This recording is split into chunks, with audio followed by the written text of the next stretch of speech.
Hello. ఏంటి sir ఈ Aghori issue అసలు రోజు రోజుకి మరీ దారుణంగా తయారవుతున్నారు. తను అసలు యాక్చువల్ అఘోరియే కాదు, అసలు ఫేక్ అఘోరి.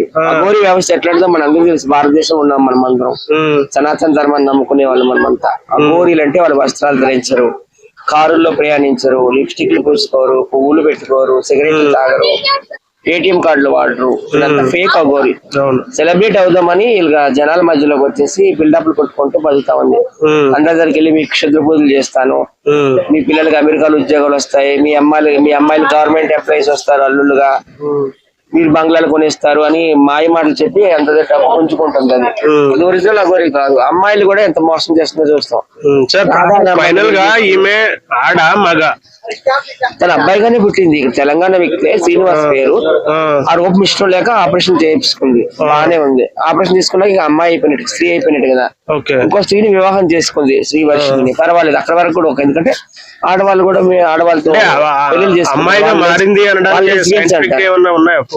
నేనే ఒక ఎగ్జాంపుల్, నేనే ఒక ప్రూఫ్. ఎందుకంటే నేను ముత్యాలమ్మ టెంపుల్ కి వెళ్ళాను సికింద్రాబాద్. నేను ఒక హిందువుని కాబట్టి అక్కడ ముత్యాలమ్మ టెంపుల్ లో విగ్రహాన్ని పీకేశాడు ఒక దుర్మార్గుడు, పాకిస్తాన్ టెర్రరిస్ట్ ఎదవ.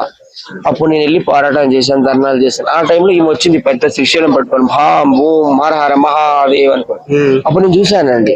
మాట్లాడవచ్చు మొత్తం అన్ని అమ్మాయిలు కొన్ని పార్ట్స్ ఉన్నాయి, మొత్తం అంతా ఓన్లీ విభూతి రాసుకుని వచ్చింది. లోవర్ పార్ట్ అవ్వచ్చు, అప్పర్ పార్ట్ అవ్వచ్చు, అన్ని కూడా అమ్మాయిల పాటలే ఉన్నాయి ఆమెకి. నేను చూశాను. మరి ఇప్పుడు వీళ్ళు పెళ్లి చేసుకున్నారు కదా, ఎట్లా సార్?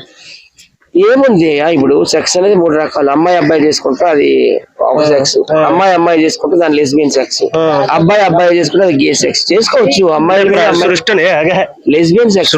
అనేది మళ్ళీ కంటిన్యూ అవ్వదు కదా, సృష్టి అనేది మళ్ళీ కంటిన్యూ పుట్టారు కానీ అవుతుంది. కామకోరికలు తీరుతాయి. అందులో తప్పులేదు. అమ్మాయిని పెళ్లి చేసుకోవడం తప్పులేదు, అబ్బాయిని. మనకు 200 దేశాలు ఉన్నాయండి, అందులో ఆల్మోస్ట్ 25-26 కంట్రీస్. ప్రభాస్ గారి ఇంటి దగ్గర ఏదో ఈమెకి ప్రాపర్టీస్ ఉన్నాయి, ఒక బంగ్లా అని చెప్పి. అంత సీన్ లేదు, అవన్నీ ఫేక్. కాకపోతే లక్షలు సంపాదిస్తుంది. నేను క్షుద్ర పూజలు చేస్తాను, మీ పిల్లలకు ఉద్యోగాలు తెప్పిస్తాను, మీ గవర్నమెంట్ అల్లుళ్ళు తీసుకొస్తాను, మీరు బంగ్లాలు కొనుక్కుంటారని మాయ మాటలు చెప్పి డబ్బులు సంపాదిస్తే. ఈ కార్ లో ఈ లగ్జరీ అంతా అట్లా వచ్చిన డబ్బే అంటారు. అది లగ్జరీ ఏముంది, ఒక డొక్కు కారు ఉంది. ఆ కారుకి ఆయిల్ కావాలంటే ఏదో పెట్రోల్ బంక్ మీద పడుతుంది, ధామ్ ధూమ్ ధామ్ అంటుంది. వాళ్ళు భయపడిపోయి పోసేస్తున్నారు. ఏదైనా హోటల్కి వెళ్ళి బిల్లు కట్టదంట. ఆమె డబ్బుతో ఏం పని ఉంది చెప్పండి? అంటే ఆమెకి క్షుద్ర పూజలు ఈ శక్తులు అనేవి ఉన్నాయి అనుకుంటారా? ఆమెకి ఏ శక్తులు లేవండి, ఏమి లేదు. కేవలం ఇప్పుడు శ్రీవర్షిని అనే అమ్మాయి కూడా సెలబ్రేట్ అవుతానని ఆయనతో తిరుగుతుంది, ఫేమస్ అవుతానని తిరుగుతుంది తప్పితే ఏమి. ఈ రిలేషన్ ఎంతకాలం ఉండొచ్చు వీళ్ళిద్దరు రిలేషన్? విడిపోతారు, 1 year లో అయిపోతారు. 1 year. ఈమె కూడా తెలుసుకుంటారు శ్రీవర్షిని కిలాడి యొక్క విశ్వరూపం అంతా వదిలించుకోవడం. పోలీసులు ఎందుకు సార్ అది కంటిన్యూ చేస్తున్నారు? వాళ్ళని తీసుకెళ్లి సొసైటీని బాగా డిస్టర్బ్ చేస్తున్నారు కదా.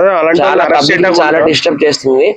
కేసు అయిందని విన్నాను ఇక్కడ, మోకులు అంటే ఇక్కడ హైదరాబాద్ లో ఉన్నాడు కదా, అక్కడ ఎవరో కేసు పెట్టారట. నా దగ్గర 10 లక్షలు తీసుకుంది, నాకు దేవుని పూజ చేస్తాను, నాకు పిల్లల్ని పుట్టేటట్టు చేస్తానని.